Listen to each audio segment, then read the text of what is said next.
Nous reprenons donc pour cette deuxième partie de la matinée et nous allons passer dans une troisième temporalité. Après le présent et le passé lointain et archéologique, nous allons être dans un passé intermédiaire, un passé de longue durée mais intermédiaire, où nous allons regarder du côté de l'Antiquité. Nous aurons la présence permanente pendant cette demi-session de Jean-Pierre Vincent, que je suis très heureux d'accueillir et dont je redirai un mot tout à l'heure, qui va écouter les deux interventions et ensuite nous aurons une discussion. La première de ces deux interventions sera celle d'Edem Elden, qui est d'une certaine façon un homme de la région, à deux sens du terme.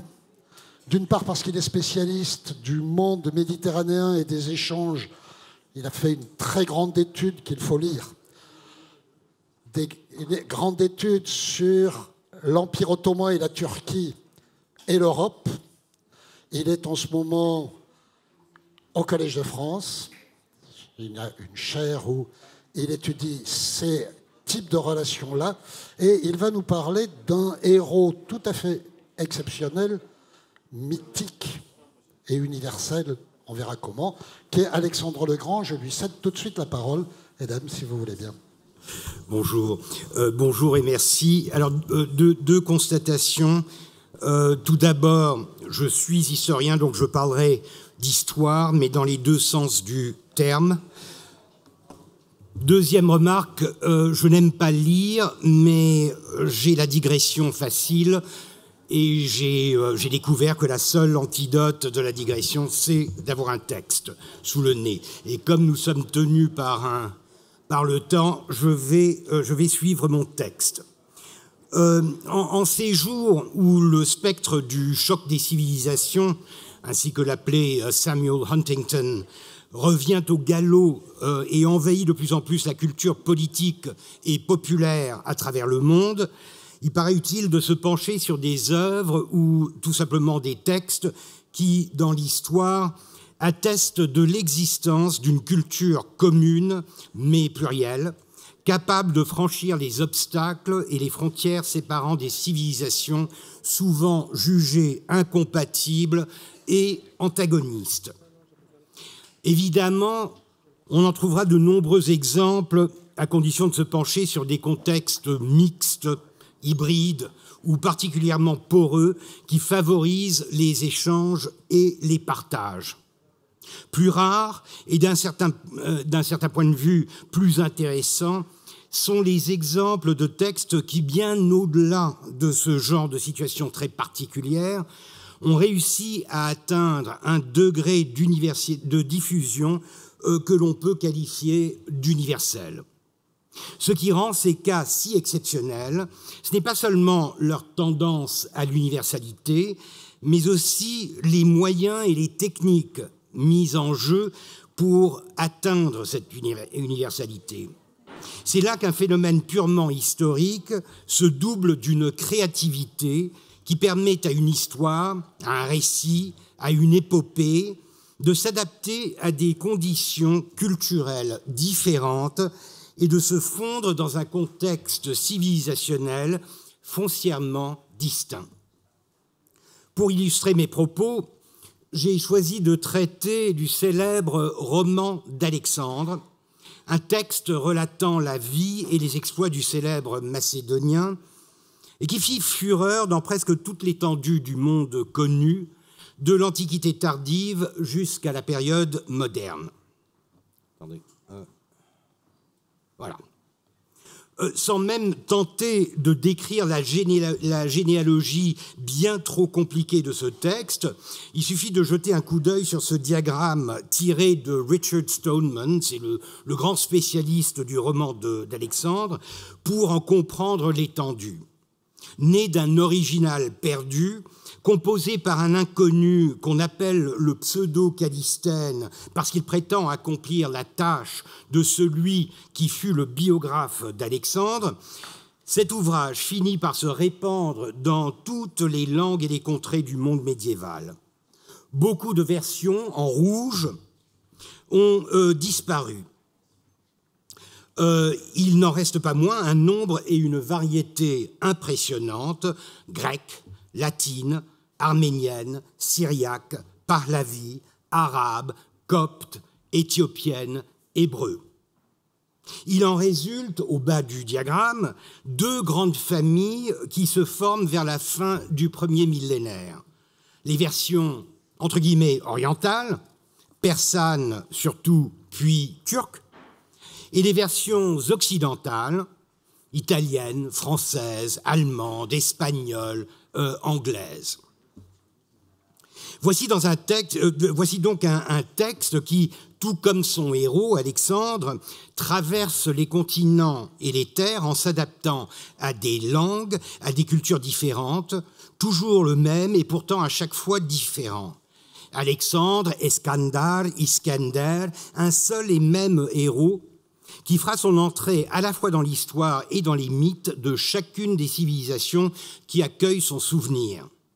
Il n'est jusqu'au Coran qui se l'approprie, le nommant celui aux deux cornes, Zulkarnain, et faisant de lui un personnage quasi prophétique qui enferme les peuples de Gog et de Magog derrière une muraille bâtie à travers les montagnes du Caucase. Une comparaison, même hâtive, avec d'autres textes fondateurs est tentante. Je pense évidemment à l'Iliade et surtout à l'Odyssée, que notre civilisation a consacré comme des textes originels de la littérature occidentale. Loin de moi toute pensée impure, tout acte de lèse-majesté envers l'épopée homérique.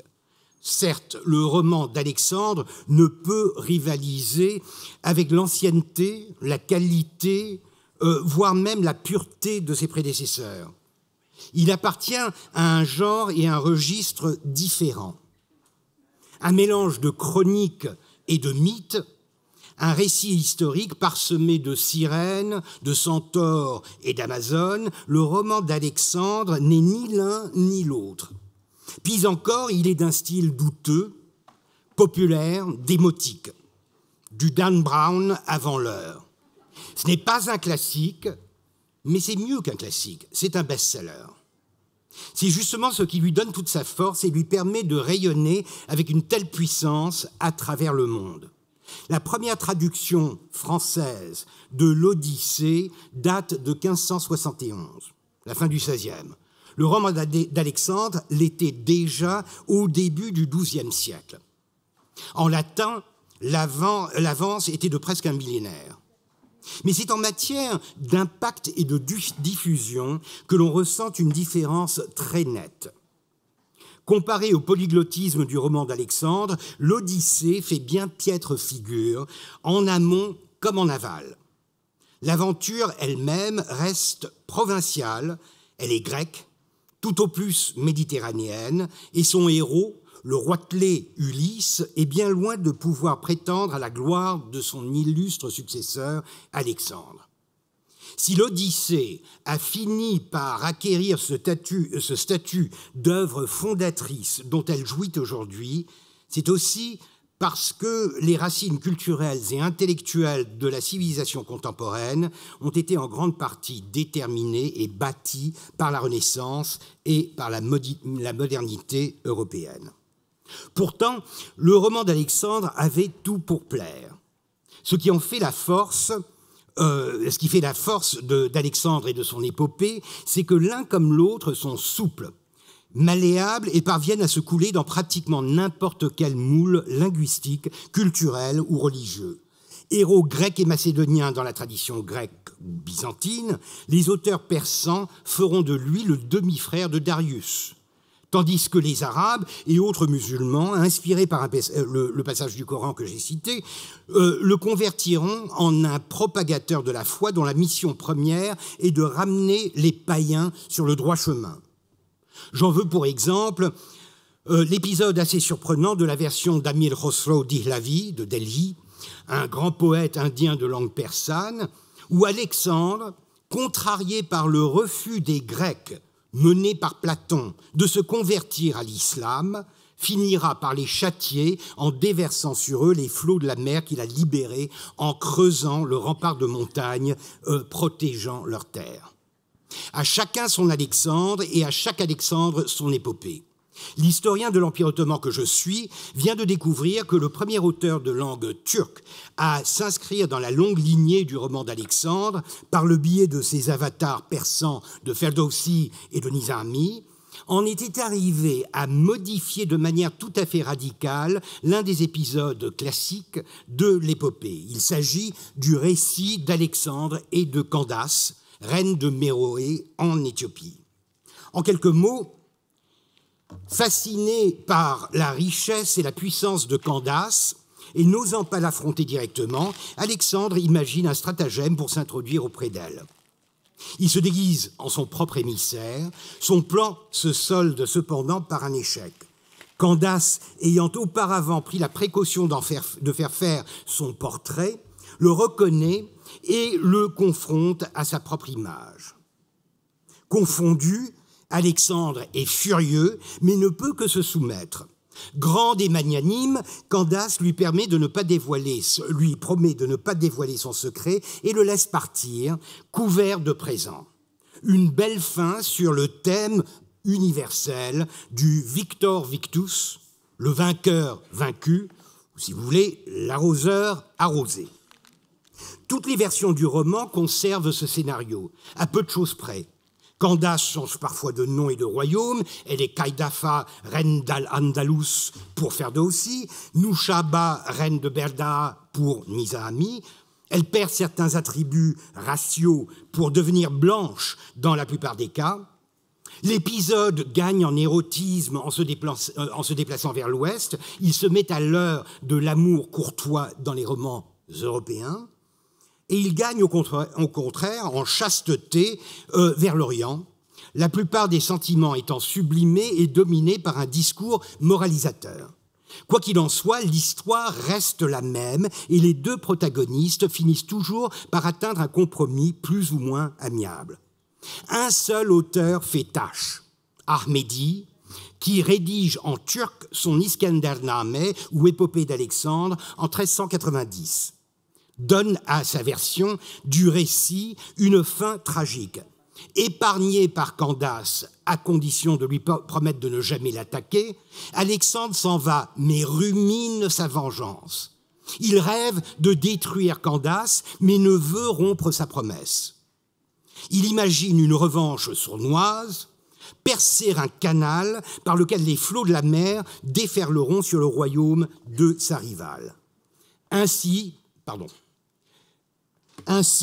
sans même coup férir, il parvient à se débarrasser de Candace et à laver par un déluge l'affront que lui avait fait une femme. Ce n'est plus une simple variation, mais une réécriture, du jamais vu dans ce genre, puisqu'il finit par complètement renverser le dénouement et la logique même du récit. Sa méthode est surprenante.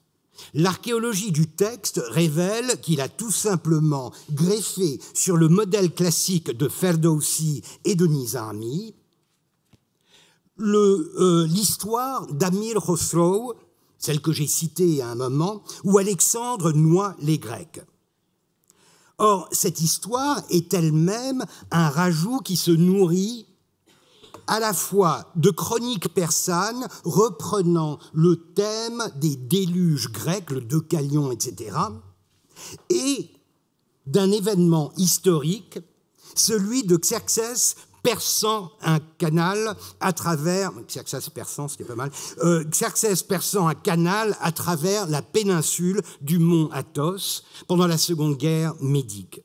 Un palimpseste de sources qui, dans un va-et-vient entre Occident et Orient, finissent par donner à un auteur de langue turque les moyens d'une innovation littéraire qui fera date. Évidemment, il faut poser la question du pourquoi de cette création. Est-ce le désir de pimenter une histoire qui lui paraissait trop mièvre ? Un accès de misogynie provoqué par l'idée d'un homme soumis à une femme, ou pire encore, d'un conquérant à la botte d'une reine? Ou alors s'agit-il d'un prétexte pour introduire la leçon de morale machiavélienne qui ponctue le récit, Quelle est-elle, cette leçon? En gros, en épargnant son ennemi quand on le tient, on risque de se retrouver le bec dans l'eau, littéralement. Quelles qu'aient pu être les motivations de l'auteur, elles témoignent de la puissance intrinsèque d'un texte qui se prêtait admirablement à ce genre d'exercice créatif. Jusqu'au XIXe siècle, la littérature ottomane de langue turque a conservé les traces de cette création du XIVe siècle, à tel point que la chute de l'histoire acquerra le statut de proverbe, répété sans qu'il soit même nécessaire de raconter l'histoire elle-même. Un transfert graduel s'était effectué de la littérature vers un registre populaire qui contribua encore plus à la diffusion du mythe d'Alexandre et de Candace, avec en prime une légende de la création des détroits et de la mer Égée, née du déversement de la mer Noire par les soins du Macédonien. Pourtant, il ne reste pratiquement rien de cette culture populaire aujourd'hui. Elle a disparu avec la modernité, effacée et remplacée par des mythes reconnus et rediffusés par la civilisation occidentale qui s'imposa à partir du milieu du XIXe siècle. D'ailleurs, le phénomène est universel. Alors que l'Odyssée, canonisée par cette même modernité, s'est imposée comme texte fondateur de la civilisation avec un C majuscule, le roman d'Alexandre, dont l'emprise a pourtant jadis été bien plus universelle et pluriculturelle, est désormais relégué au statut d'une curiosité historique bonne pour les spécialistes et ignorée de la vaste majorité du grand public. Je vous remercie.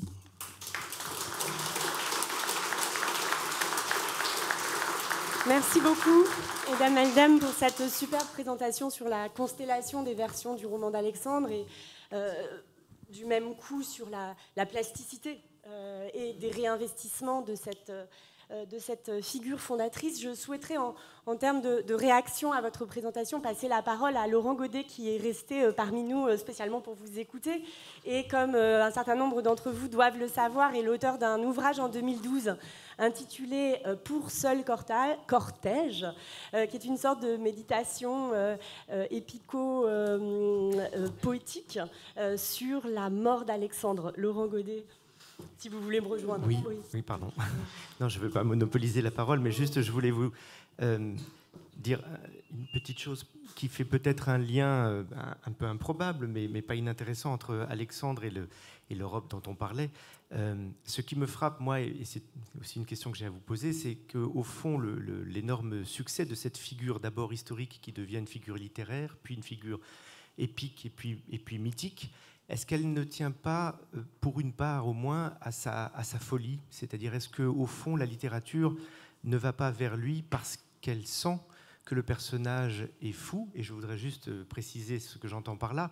Je reviens à ce que vous avez posé au début sur le choc des civilisations. La singularité quand même d'Alexandre par rapport à un autre conquérant, c'est qu'il part de la Macédoine comme un chef de bataille qui se bat pour son clan, au sens large du terme.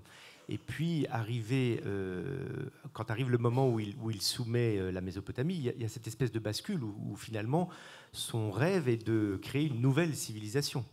Et ça, moi, je trouve ça passionnant, c'est-à-dire la folie de décider que ça commence, que ça va commencer avec lui, que quelque chose de nouveau va commencer avec lui, qui est incarné, vous savez, par cet épisode absolument hallucinant de ce qu'on appelle les noces de Suse, où il se marie avec la fille de Darius et où il décide que 10 000 jeunes princes macédoniens devront épouser 10 000 Perses pour brasser les peuples.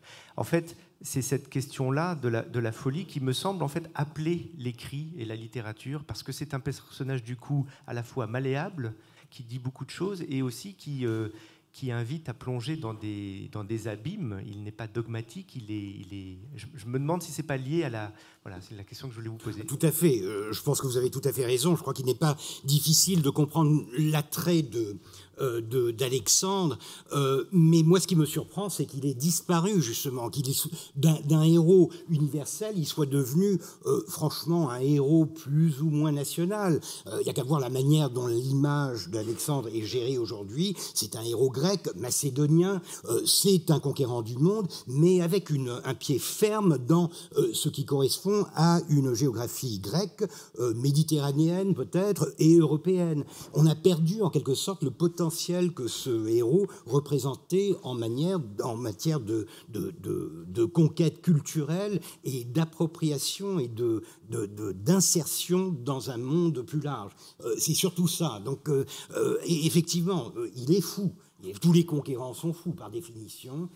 Mais celui-là est plus fou que d'autres. Mais ce qui le rend particulièrement intéressant pour l'historien, c'est de voir comment son image, au cours des siècles, se modifie et finit par être victime d'une modernité qui ne tolère pas le genre de folie qu'il représentait et qui était acceptable en période médiévale.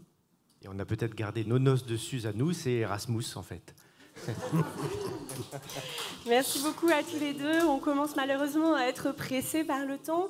La discussion continuera à se nouer tout à l'heure avec Edem Eldem ainsi qu'avec Jean-Pierre Vincent qui partagera avec nous ses réactions après l'intervention de notre présentateur suivant que j'appelle à la tribune à son tour, Paulin Ismar, qui est spécialiste d'histoire grecque, maître de conférences à l'Université de Paris 1 et membre de l'Institut universitaire de France. Ses travaux portent sur l'histoire politique et sociale des cités grecques à l'époque classique et hellénistique, et également sur l'esclavage antique, qui est le sujet sur lequel portent ces deux derniers ouvrages parus au Seuil en 2019 et en 2015. Moi, je voudrais évoquer un monde donc, qui est quelque peu antérieur à celui de l'Alexandre historique, donc le monde des cités grecques de l'époque archaïque et classique, donc du 8e siècle avant notre ère au 4e siècle ou au 3e siècle avant notre ère, et en concentrant mon propos sur une question en particulier, qui est celle du commun ou des communs dans la cité grecque. Puisque d'une certaine façon, la cité grecque peut être décrite comme avant tout une expérience du commun. Et c'est souvent cette dimension propre à l'expérience de la cité qui, pour des historiens, les conduit à s'intéresser au monde grec antique. Est-ce que les Grecs, d'une façon, sont dépositaires d'une certaine façon de faire communauté qui pourrait encore nous inspirer? C'est la question qu'on pourrait se poser. Et préalablement, on pourrait observer quand même qu'un des textes peut-être les plus célèbres dans la pensée politique, disons, de la deuxième moitié du XXe siècle autour de la question du commun ou des communs, je pense à l'article de Gareth Hardin qui s'appelle « La tragédie des communs » qui est paru en 1968 et qui est un des grands textes fondateurs, on peut dire, du néolibéralisme, au sens où Gareth Hardin, dans cet article, qui n'est pas très connu en France, mais qui est immensément populaire dans le monde anglo-saxon, qui fait vraiment partie du b.a.-ba de ce qu'on apprend dans les business schools, dans les instituts de sciences politiques, un texte dans lequel Gareth Hardin réfute l'idée qu'il puisse exister un usage commun, durable, de tout type de biens. Hardin, dans cet article, se réfère à la notion de tragédie, puisqu'il intitule son texte « La tragédie des communs », il se réfère à l'expérience grecque. Je dirais un peu rapidement qu'il y a trois formes différentes ou trois conceptions concurrentes du commun à l'œuvre dans le monde de la cité. Et en même temps, je voudrais montrer qu'il y a une activité collective propre au monde des cités, et évidemment propre aussi, puisqu'on est à Avignon à l'expérience du théâtre, qui incarne mieux que tout autre ces conceptions du commun. Et c'est tout ce qui relève de la pratique de la choralité, du chœur, du choros. Alors, quelles sont ces trois conceptions du commun à l'œuvre dans la cité? La première, celle sur laquelle un immense historien, anthropologue, philosophe du monde grec a beaucoup insisté, je pense à Jean-Pierre Vernant, c'est d'abord une conception du commun comme mise en partage. Et ce que Vernant a montré, avec des résonances très fortes qu'il a explicitées, en particulier à la fin de sa vie, avec ce qu'avait été son expérience du commun pendant la Résistance, puisque Vernant a été un grand résistant, chef de l'armée secrète en Haute-Garonne pendant la Seconde Guerre mondiale. Vernant a beaucoup insisté sur l'idée du koinon et de la philia au centre de ce qu'est la cité grecque, en montrant en particulier, quand il s'intéressait à la naissance des cités grecques, que loin de sortir tout armées et casquées de l'époque archaïque, les premières communautés civiques s'étaient structurées progressivement autour de grands rituels collectifs et des pratiques communautaires, c'est-à-dire processions lors des fêtes religieuses, sacrifices et cet acte essentiel en Grèce ancienne qui est la répartition des parts de viande à la suite du sacrifice, mais aussi on peut penser aux distributions de l'eau des terres des colons qui partent à l'aventure fonder une cité. Bon, Vernon a montré que c'était à travers toutes ces pratiques de partage que les premières communautés grecques s'étaient construites, et non par la définition d'un cadre légal, institutionnel, extérieur et donc supérieur d'une certaine façon à la communauté. Et il a insisté, par exemple, sur l'importance cardinale dans le monde des cités des banquets communautaires, des banquets publics. Être citoyen dans une cité grecque de l'époque classique, mais aussi, disons, de l'époque archaïque, c'est pas seulement pouvoir prendre part aux institutions de délibération, pouvoir voter, pouvoir prendre la parole dans une assemblée, c'est tout autant, et c'est absolument aussi important, pouvoir participer aux grands repas communautaires, les grands banquets collectifs qui se déroulent à la suite de sacrifices, sont au cœur du fonctionnement de la cité et de ce qu'est l'identité civique. Et donc, sous cet angle, envisagé sous l'angle des pratiques sociales et des pratiques de distribution égalitaire, le koinon, ce qui est commun, est toujours immédiatement, on pourrait dire, destiné à son propre partage, promis à sa dispersion. Vernon écrivait « Le koinon contient toujours en lui la virtualité du partage ». Bon. C'est un paysage assez merveilleux qu'offrait Vernon, celui d'un commun qui posséderait toujours d'un geste de partage égalitaire. Mais est-ce que, pour autant, c'est le seul geste à l'œuvre dans la cité à l'égard des choses communes? Non. Il y a une deuxième forme de commun, qui est le commun qu'on pourrait définir comme une mise en réserve ou une mise à part. Les communautés civiques se créent aussi de façon négative en refusant la concentration du pouvoir aux mains d'un seul homme, ce qui se traduit par ce moment décisif dans la genèse institutionnelle des cités à l'époque archaïque. C'est le moment où le souverain, et souvent à la fin du VIe siècle un tyran, accepte de déposer au milieu, au centre, eis meson ou en meso, le kratos, le pouvoir dont il est le dépositaire. Il le dépose au centre, à équidistance de chacun des citoyens, de façon que tous puissent y prendre part sans pour autant se l'approprier. Et c'est ce dessaisissement qui est la condition d'émergence de la politique et de la naissance d'une communauté civique, la police, qui s'autodéfinit et s'administre elle-même. Et cette dimension du commun comme mise à part, mise en réserve, on ne cesse de façon de l'explorer depuis une vingtaine ou une trentaine d'années. C'est par exemple ce qu'on observe bien pour une question centrale pour les historiens de la Grèce antique, qui est celle de l'écriture et des usages, en particulier publics de l'écriture. Parce que s'il y a un fait caractéristique du monde des cités grecques, c'est le fait qu'on écrit, et surtout, on a un usage public de l'écriture, c'est-à-dire qu'on grave la plupart des textes qui enregistrent des décisions prises par l'ensemble des communautés. S'il faut s'imaginer ce qu'était un sanctuaire ou une agora d'une cité quelconque à l'époque hellénistique, il faut imaginer une forêt de stèles avec d'innombrables stèles gravées. Aujourd'hui, d'un point de vue archéologique, on retrouve chaque année encore plus d'1 millier de textes par an qui sont des traces de cette pratique épigraphique si importante dans le monde grec. Et pendant très longtemps, et c'était par exemple ce que faisait Vernon, on interprétait cet usage public de l'écriture en considérant qu'il s'agissait par là de rendre objectivable et accessible au plus grand nombre ce qui concerne l'ensemble de la communauté. On y voyait, d'une façon, le prélude d'une pratique de type démocratique. En réalité, cette approche, il faut définitivement l'abandonner, d'abord parce que les premières cités qui sont connues pour avoir écrit leurs droits sont bien souvent des cités non pas démocratiques, mais oligarchiques, et surtout, on s'est rendu compte, ça paraît bête, mais que l'écriture peut aussi fonctionner comme un mode de sélection par rapport à l'oralité.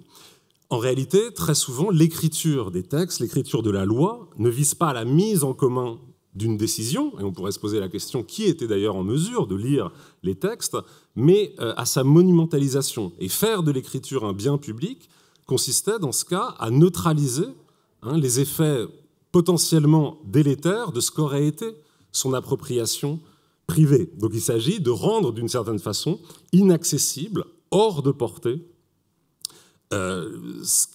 disons un acte ou une décision publique. Et dans ce cas-là, ce qui est commun, c'est avant tout ce qui ne peut pas être approprié.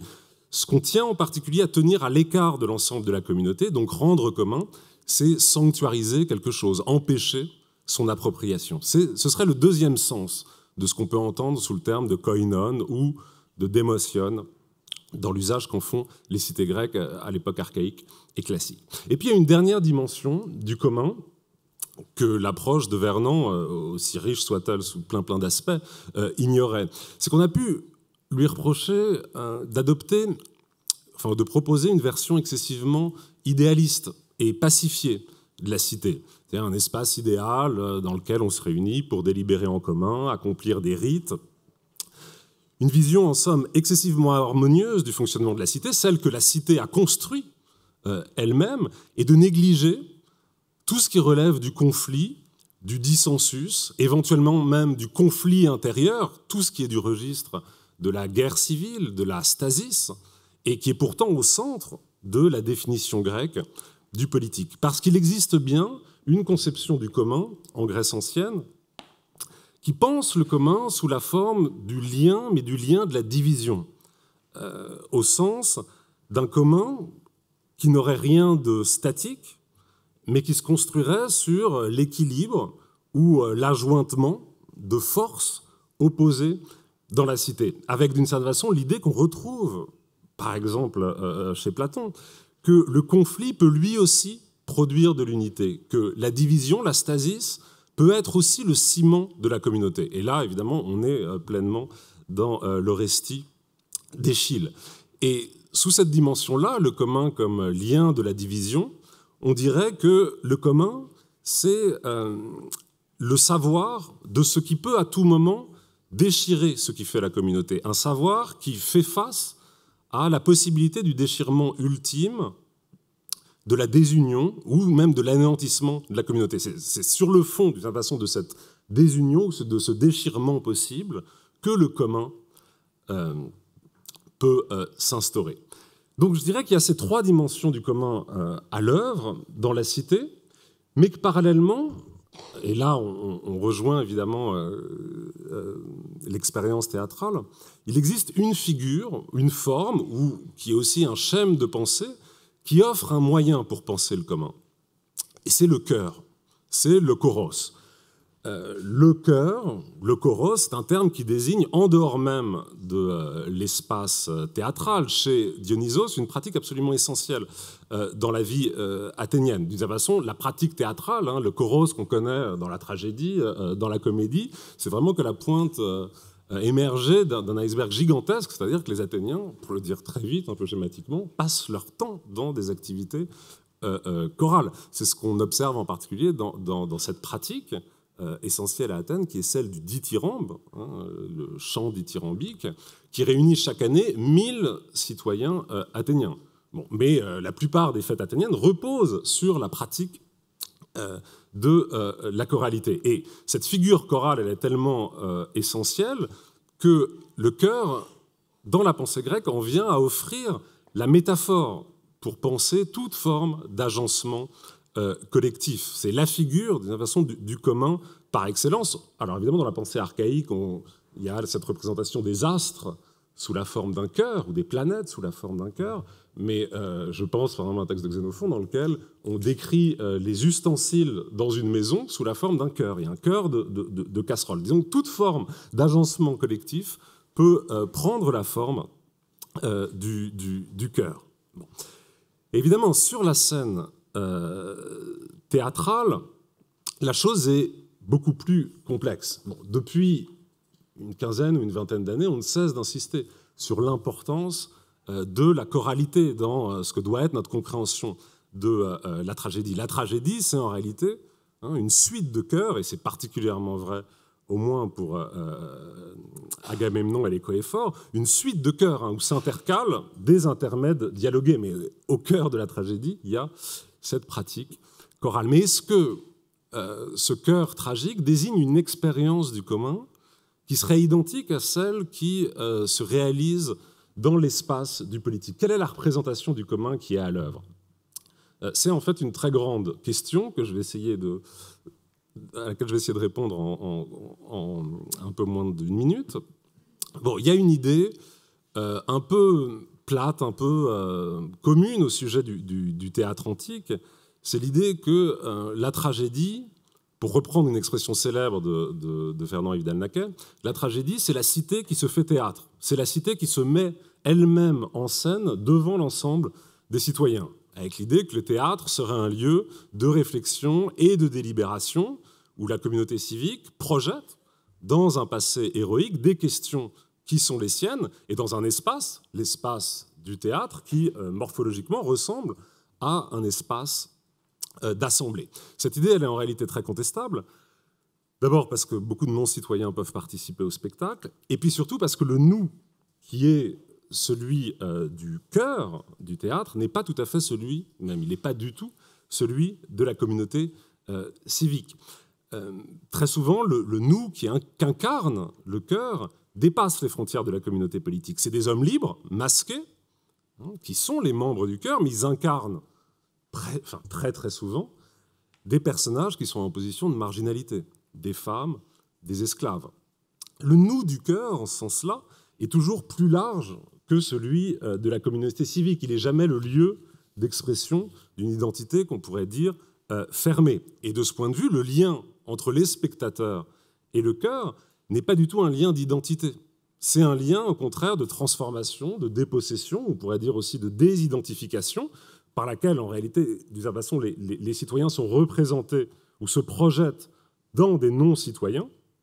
La communauté civique se projette dans un autre qu'elle-même. En tout cas, il est toujours question de devenir quelqu'un d'autre. Donc, de ce point de vue-là, et ce qui caractérise la voix du chœur, de manière générale, je m'arrête là-dessus, c'est la polyphonie. Et en ce sens-là, le commun qu'elle incarne est particulièrement complexe, et ce n'est pas tout à fait le même que celui qui est à l'œuvre dans le champ ordinaire du fonctionnement de la cité. Bon, je m'arrête là. Merci beaucoup.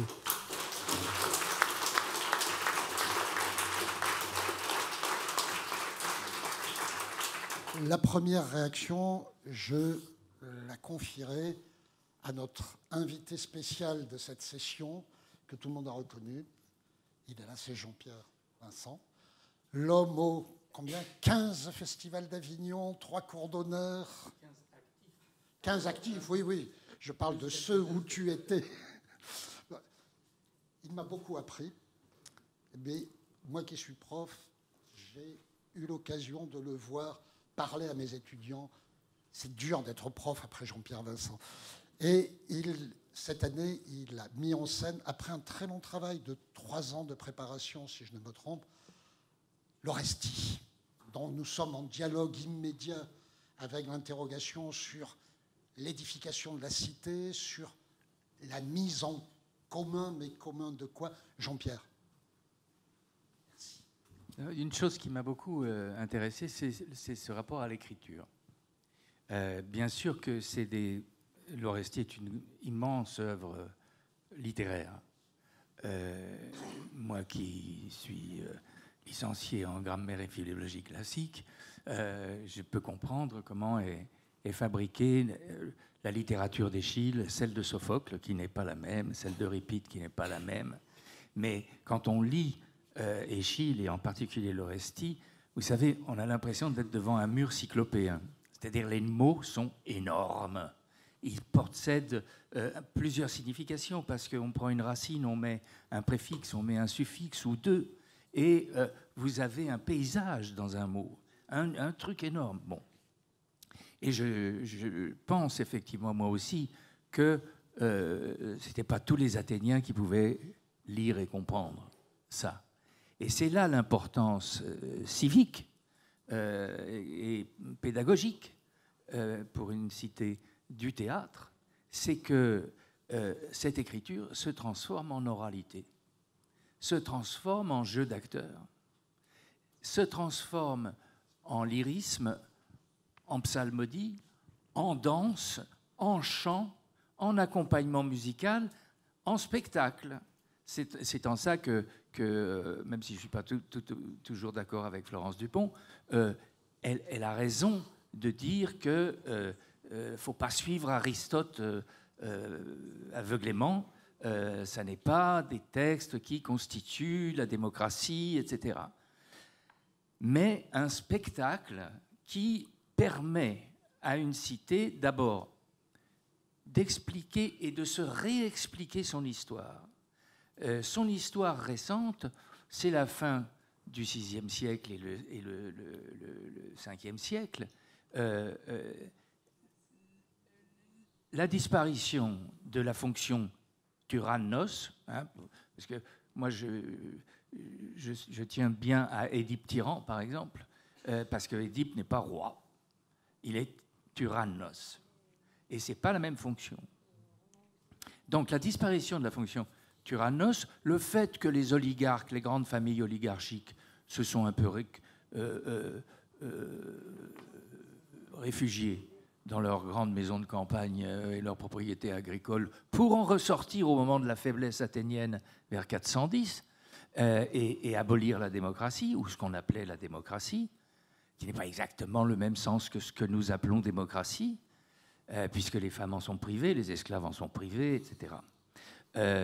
Mais il y a quand même le sentiment d'un changement du monde que l'Orestie raconte de façon réelle ou fantasmée par Échille et les Athéniens. C'est que on en finit avec le vieux droit de œil pour œil, dent pour dent, de la vengeance, etc. Le droit des Érénies, hein, les stars de la troisième pièce, les Euménides. Et on entre dans la première fois où les Athéniens ont voté dans un tribunal. En fait, c'est à peu près concomitant, l'invention de la tragédie, l'invention du vote, l'invention du tribunal contradictoire, accusateur, défenseur, avocat, vote, verdict. C'est là que ça naît. Bon. Et ça raconte, en 3 pièces, de la nuit des temps à une sorte de modernité athénienne voulue ou fantasmée ou réelle, en partie réelle et en partie fantasmée. Et c'est un long chemin. Moi, là, quand j'ai commencé à travailler sur l'Orestie, je me disais, bon, quel paquet, quel morceau, c'est énorme et tout ça. Et puis, au fur et à mesure du travail, vous vous intéressez aux détails, à chaque scène, à chaque chœur. Vous avez des chœurs de façon différente. Par exemple, les chœurs d'Agamemnon et des Coéphores produisent à la fois des intermèdes voyant la réalité d'un autre point de vue que les scènes des héros, et en même temps, ces 2 chœurs-là, et même le chœur des Érénies dans la 3e, interviennent dans l'action.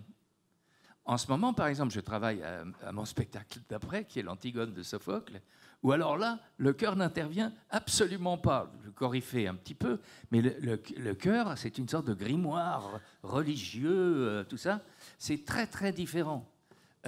Donc, vous avez ces chœurs, le chœur des vieillards. On a 2 pièces sur la tyrannie. Hein.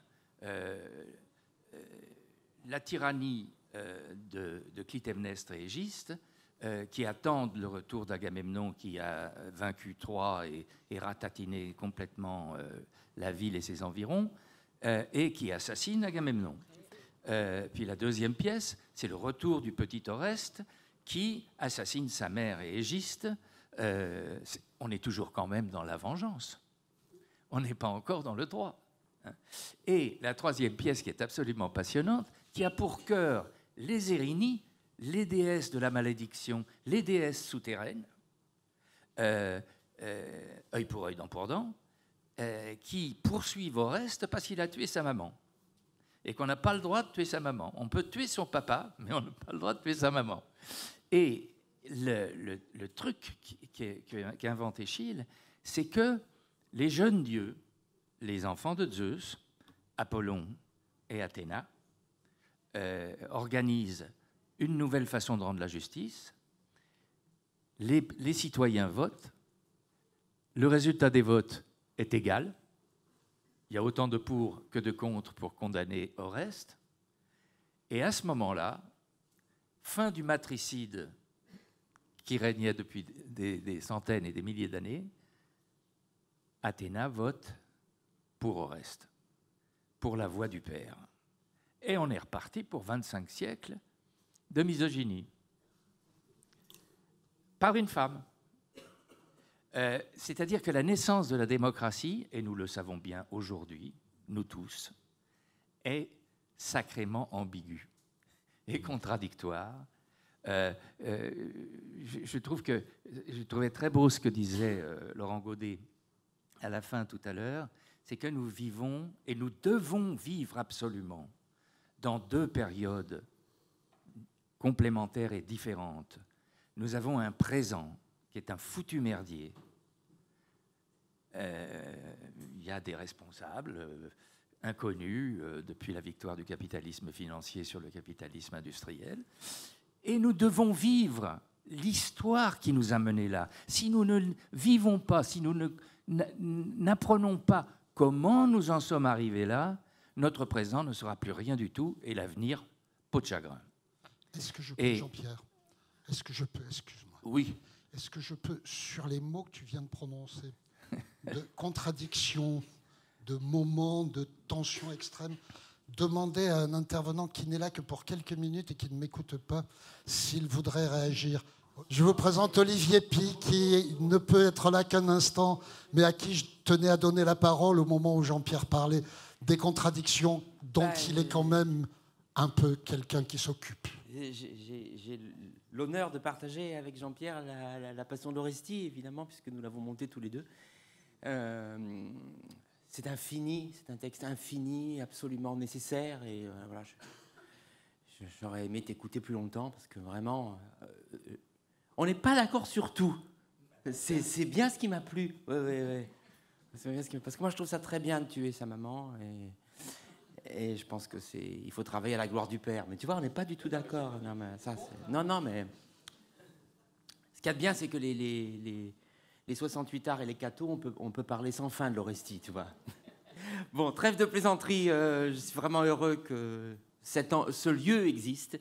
Chaque année, c'est un moment d'oasis, d'intelligence, de douceur, de profondeur, mais aussi de convivialité, dans lequel j'apprécie le fait qu'il n'y ait pratiquement aucune hiérarchie entre les grands savants qui sont sur ce plateau et ceux qui prennent la parole ici et là.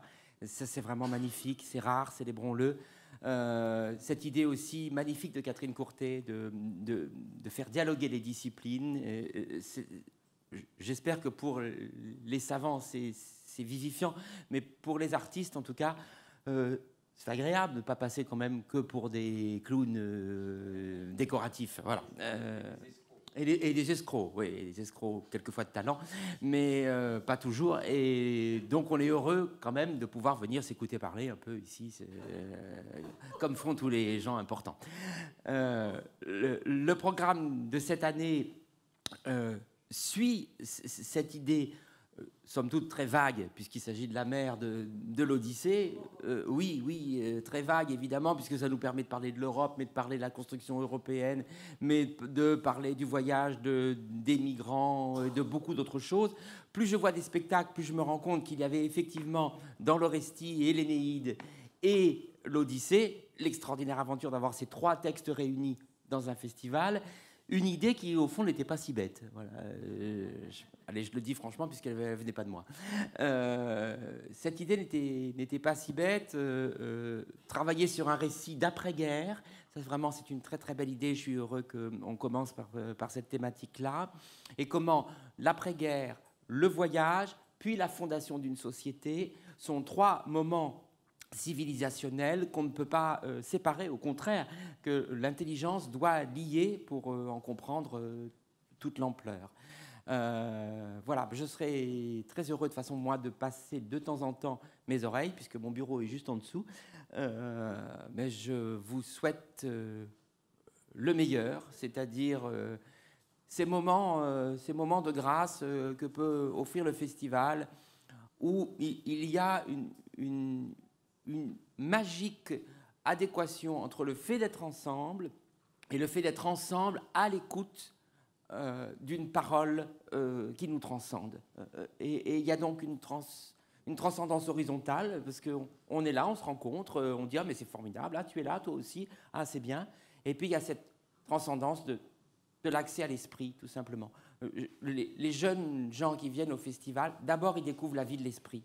Alors, vous qui êtes tous là, c'est presque un truisme pour vous, la vie de l'esprit. Mais c'est extraordinaire de voir combien il y a très peu de gens qui sont à ça, de pouvoir accéder à la vie de l'esprit, à presque rien, à un petit coup de coude, à une petite invitation, quelquefois à une petite parole. Et je crois que nous vivons cette responsabilité-là au festival comme des plus hautes qui soient. Et ce que nous faisons ici en est un exemple majeur. Merci à tous. Merci beaucoup. Merci Olivier. Merci, à bientôt. Ciao. Peut-être pour relancer de toute façon la discussion qui commençait à se nouer à partir de vos propres réactions, Jean-Pierre Vincent, et là qui s'adresse peut-être à Edem Eldem à partir de votre propre réponse et ce que vous avez montré à Laurent Godet et ce choix de l'Orestie, Jean-Pierre Vincent.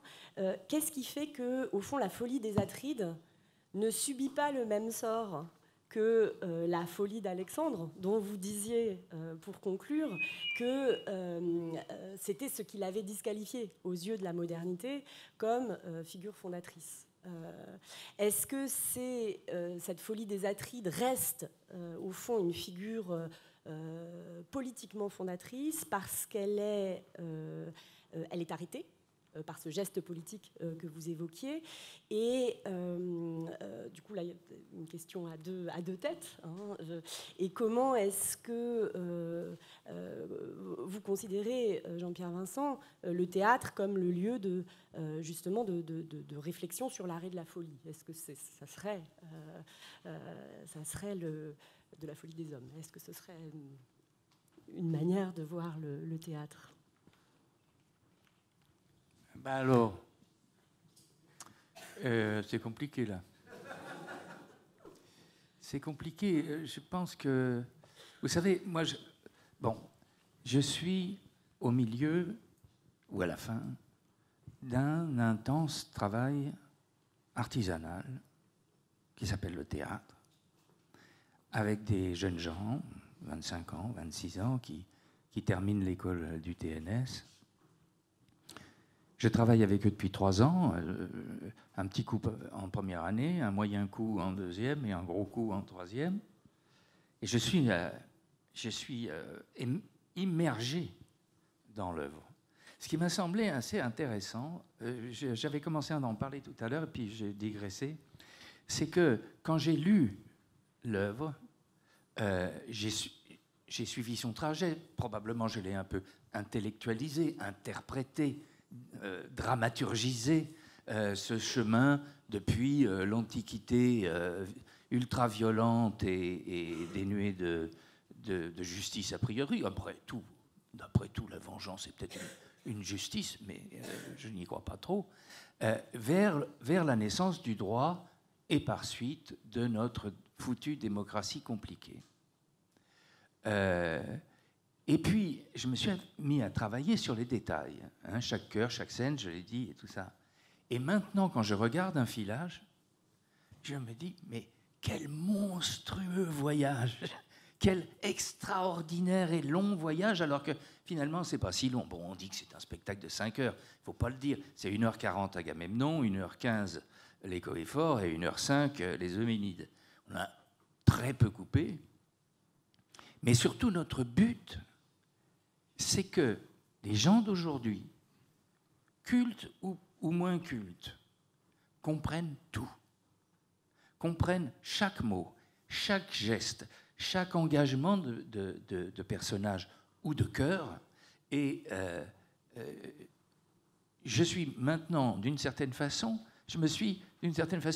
éloigné de mes principes dramaturgiques du départ. Ils y sont, bien sûr.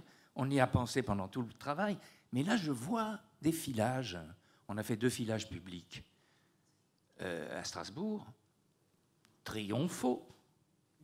Et tout le monde est très étonné de la façon dont ces jeunes gens s'emparent de cette mythologie. Et ceci, c'est un peu grâce à un subterfuge qu'on a eu.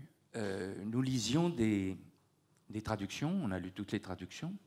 Alors, il y avait les traductions universitaires vieillottes, les traductions universitaires légèrement prétentieuses et les traductions aventureuses.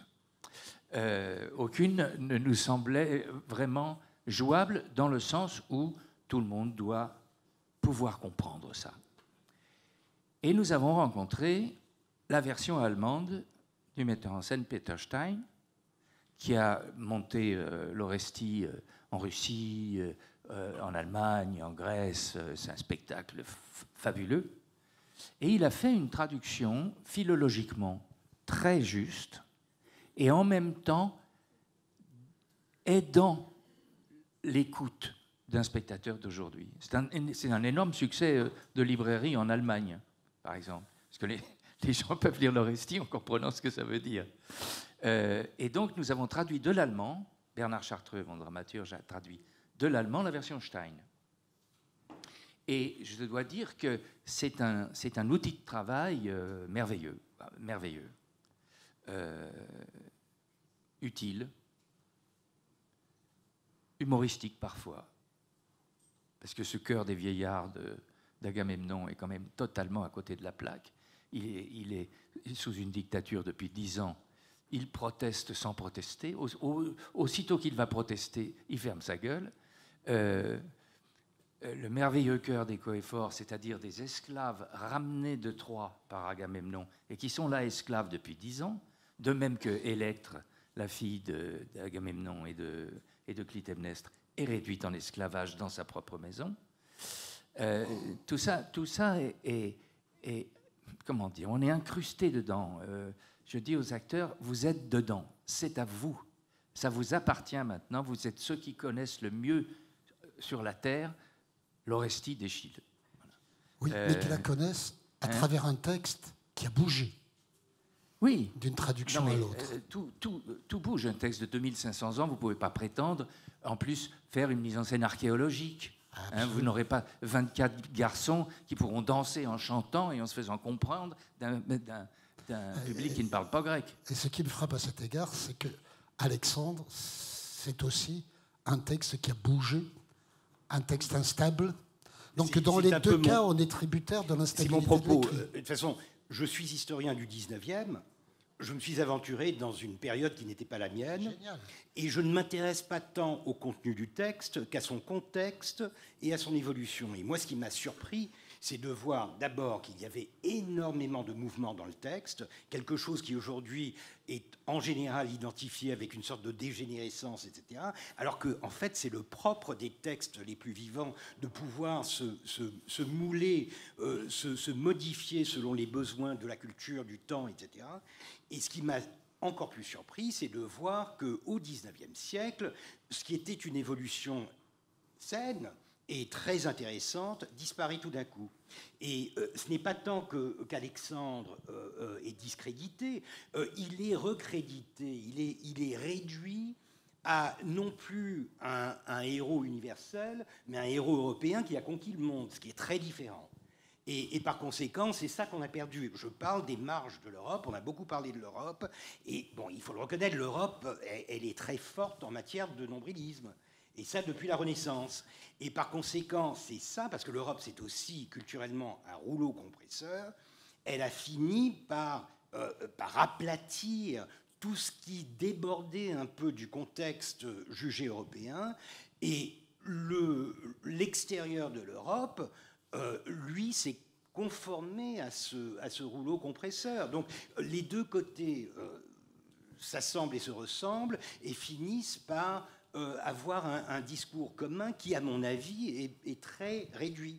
Donc, si au XIXe siècle, ou au XXe surtout, Alexandre disparaît, c'est qu'il est revisité comme un phénomène historique et non plus mythique, légendaire. Il est grec et macédonien, il conquiert l'Orient, mais il n'est pas oriental, alors qu'on sait qu'il est oriental aussi. Et en plus, on commence à se mettre à la page de l'Europe, donc on va apprendre l'Iliade, l'Odyssée, on va se civiliser. Et par conséquent, il y a là quelque chose que je trouve navrant du point de vue de la survie qui est quand même extraordinaire de ces textes pendant des siècles et qui, tout d'un coup, face à la modernité, s'effacent parce qu'ils ne sont plus à la page du temps. Oui, mais ce que vient de nous dire Jean-Pierre, c'est qu'il y a des moments où on relance la machine. Ah oui, bien sûr, bien sûr, bien sûr. Et que bien sûr. ça aussi, c'est un cycle historique qui mérite d'être regardé de près. Là aussi, il y a du travail pour les chercheurs, pour revoir et remettre en cause ce qu'on croyait être des certitudes.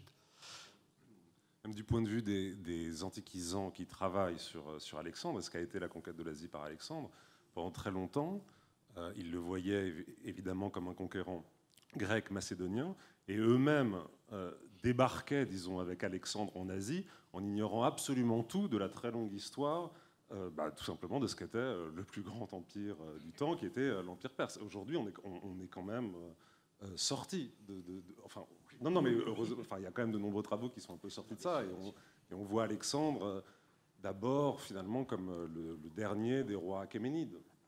Enfin, non, mais tout le monde ne le fait pas, mais il y a quand même des travaux qui vont dans ce sens-là. Je voudrais parler de deux choses brièvement.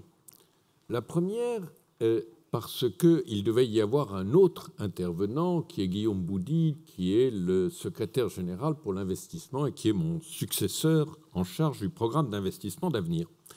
Et donc, je voudrais parler un tout petit peu du programme d'investissement d'avenir et puis un tout petit peu des sciences humaines. Étant observé que ma compétence littéraire est nulle et que pour le théâtre, je ne suis qu'un spectateur professionnel, mais c'est un métier déjà très absorbant. Le programme d'investissement d'avenir d'abord. L'idée, c'est qu'il faut financer la recherche d'université, mais que les mécanismes de financement de la recherche et de l'université sont des mécanismes de continuité. Et qu'au fond, le progrès, ça implique des ruptures, des suppléments, des choses qui créent un peu de désordre, mais qui font qu'on avance un peu plus vite. Et donc, on a créé un programme d'investissement d'avenir dont 3 principes, l'excellence, l'innovation, la coopération. L'excellence, ça veut dire qu'on ne donne pas à tous, mais on n'est pas démocratique, on choisit les meilleurs. Et on choisit les meilleurs par des autorités indépendantes, c'est-à-dire des jurys. Et le second point, c'est l'innovation. Au fond, quand on finance la continuité, la tendance est de ne pas prendre de risques. Et il faut, je pense, dans la recherche, prendre des risques. Et l'innovation, c'est de prendre des risques et donc d'accepter l'échec. Bon, il ne faut pas persévérer, mais d'avoir cette capacité d'accepter l'échec. Et donc, ça implique de sortir des mécanismes de financement traditionnels. Ça implique la capacité d'aller vite, ça implique la capacité d'avoir des institutions qui sont autres que les institutions traditionnelles. Prenons un exemple de l'Europe. On a eu un exemple qui est l'ERC, les bourses ERC. C'est contraire à tous les principes européens. C'est des chercheurs qui donnent de l'argent à des collègues exceptionnels. Et franchement, c'est pour moi ce que l'Europe a fait de mieux en termes de recherche. Et puis la coopération, c'est faire travailler ensemble des gens qui n'ont pas toujours l'habitude de travailler ensemble, par exemple les sciences dures, les sciences humaines, et de faire qu'il y ait de communication entre chercheurs au-delà des disciplines. Alors quand je dis ces 3 éléments, sélection, innovation, coopération, au fond, ce n'est pas très différent du Festival d'Avignon. C'est un processus de sélection féroce, pas nécessairement fait par des jurys, c'est une sélection plus individuelle que collective. C'est une prise de risque. Je pense qu'un théâtre sans prise de risque est un théâtre qui est en train de mourir. Et c'est une volonté d'abolition des frontières entre les genres artistiques, entre les publics, entre tout. Et donc, au fond, ces trois mots me paraissent symboliser aussi le Festival d'Avignon. Alors, quelques mots aussi sur les sciences humaines. Je dois dire que je pense qu'elles sont plus que jamais nécessaires et que j'ai un regret en tant qu'ancien commissaire général à l'investissement de ne pas les avoir assez soutenues. D'abord parce que aujourd'hui nous sommes, me semble-t-il, dans nos pays, blasés des biens marchands. On peut avoir des voitures de plus en plus puissantes, on peut avoir des téléviseurs de plus en plus énormes. Bref, on a une profusion de biens marchands, mais ce qu'on constate, c'est que le bonheur ne vient pas des biens marchands et qu'il y a une nouvelle réflexion à avoir sur le bonheur et qu'un élément non mesuré du bonheur, c'est justement le théâtre, la recherche, la culture, ce qui n'entre absolument pas dans notre comptabilité nationale. Ensuite, je pense que les sciences humaines sont nécessaires pour réinventer le politique et réinventer l'Europe. Et ce qu'on a entendu ce matin aussi me paraissait contribuer à une réflexion pour réinventer le politique ou réinventer l'Europe de façon explicite dans certains cas, de façon implicite dans d'autres. Et puis, troisièmement, je pense qu'on a besoin de mieux comprendre ce que nous sommes et nos racines. Alors là, quand on parle de racines, c'est un mot un tout petit peu équivoque parce que l'enracinement, c'est assez connoté. Mais au fond, je suis convaincu par l'internationalisation, par l'échange, par le dialogue. Je ne suis pas convaincu par la globalisation. Autrement dit, pour moi, la globalisation, c'est quelque chose d'aussi appauvrissant que l'extinction des espèces. C'est-à-dire, c'est un système d'uniformité et, au fond, l'uniformité, pour moi, est quelque chose qui ressemble beaucoup à la mort. Et puis, donc, je crois à l'actualité plus que jamais nécessaire des sciences humaines. Et je pense que les sciences humaines sont un peu en risque, parce qu'on est dans un monde économique, que j'ai pas mal fréquenté, où on apprécie ce qui est mesurable. Et même, je dirais plus encore, ce qui est mesurable en moins de 12 mois.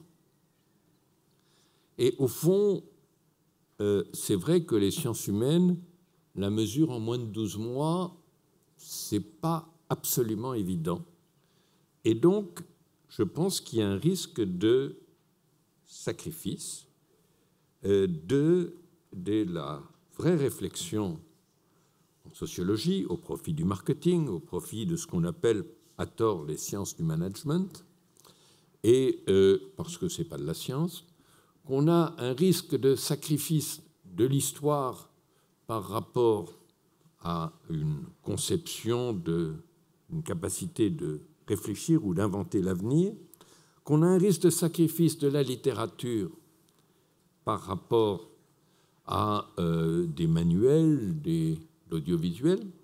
Et au fond, pour conclure d'un mot, ce qui m'a frappé dans ce qu'a dit Jean-Pierre, avec qui j'ai une vieille complicité, j'espère en tout cas de son côté aussi, oui, bon, tout va bien, qui est que, en se plongeant dans ce cas précis, dans Eschyle, au fond, on fait vivre à des jeunes une aventure passionnante.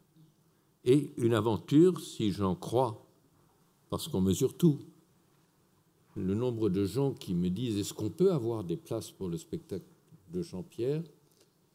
qui essayent d'avoir du piston pour aller au spectacle de Jean-Pierre, eh bien, en allant à Eschyle, eh bien, on fait le bonheur des gens d'aujourd'hui. Et de tout cela, je veux vous remercier. Merci.